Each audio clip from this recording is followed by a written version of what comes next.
तो फ्रेंड्स, आप सभी का वेलकम है हमारे YouTube चैनल सबके सब पर।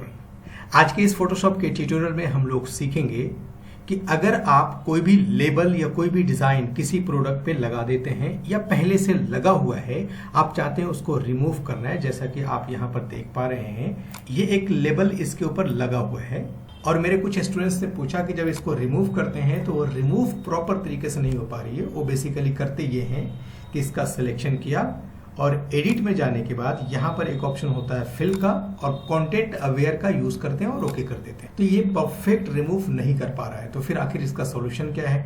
मैं दो सॉल्यूशन आप लोगों को बताऊंगा।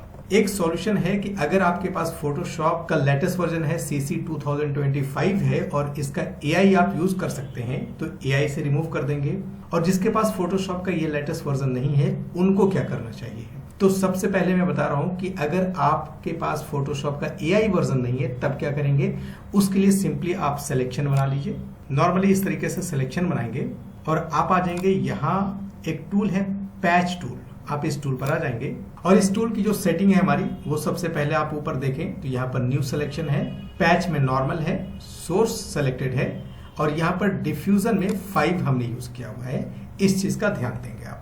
और उसके बाद आप अपने इस प्रोडक्ट के सिलेक्शन के अंदर आप आ जाएंगे, माउस को लेकर के आप आएंगे अंदर। अब आप इसको ड्रैग करके आउटसाइड लेफ्ट या राइट जिधर भी लेकर जाना है आप इसको ड्रैग करेंगे। कुछ ऐसा पूरा बाहर तक नहीं लेकर जाना है, ध्यान रखिएगा। सिलेक्शन इतना ही करना है जहां तक ये कलर मैच कर रहा होगा वहां तक करना है। ये सिलेक्शन करेंगे फिर छोड़ देंगे, फिर से इसको बाहर लेकर जाएंगे ऐसे और फिर छोड़ देंगे। इसी तरीके से ड्रैग करते जाएंगे, छोड़ते जाएंगे, ड्रैग करेंगे, छोड़ेंगे।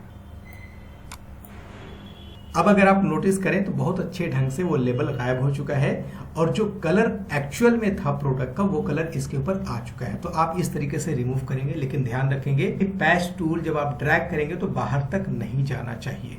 लेकिन अब मैं आपको बता रहा हूं कि AI का कितना फायदा होगा ये समझिए। जैसे इसको मैं रिमूव करना चाहता हूं तो सिंपली हमने इसका सिलेक्शन किया कुछ यूं। सिलेक्शन करने के बाद इसका जो जनरेटिव फिल यहाँ पर है इस पर क्लिक करेंगे और यहाँ पर हम लोग एक प्रॉम्प्ट लिखेंगे। प्रॉम्प्ट हमने नोटपैड में पहले से रखा हुआ है, आपको दिखा देता हूँ। ये देखिए प्रॉम्प्ट है, इसको आप यूज करेंगे अपने जनरेटिव फिल के अंदर। तो अब मैं चलता हूँ फोटोशॉप और फिल कर, इसके अंदर मैंने कॉपी करके पेस्ट कर दिया। अब आपका काम है सिर्फ जनरेट करना। आप इस पर क्लिक कीजिए और अब आप देखिए फाइनल रिजल्ट। तो इतना अच्छा रिजल्ट ये फोटोशॉप का लेटेस्ट वर्जन दे रहा है। तो आप सभी को मैं सजेस्ट करूंगा कि फोटोशॉप का ये जो AI टूल है इसको आप अच्छे से यूज करना सीखिए। अगर आप नहीं जानते हैं तो आप मेरे कोर्स को ज्वाइन कर सकते हैं। ऑनलाइन और ऑफलाइन दोनों मोड में अवेलेबल है। डिस्क्रिप्शन में हमने कॉन्टैक्ट नंबर दिया हुआ है, आप चाहें तो व्हाट्सअप कर लें या डायरेक्टली कॉल करके आप इस कोर्स के बारे में पूरा डिटेल से जानकारी ले सकते हैं। और ज्वाइन करना चाहते हैं तो आपका मोस्ट वेलकम है। तो मिलते हैं हम लोग अगले वीडियो में, तब तक के लिए बहुत बहुत शुक्रिया। Thank you so much friends.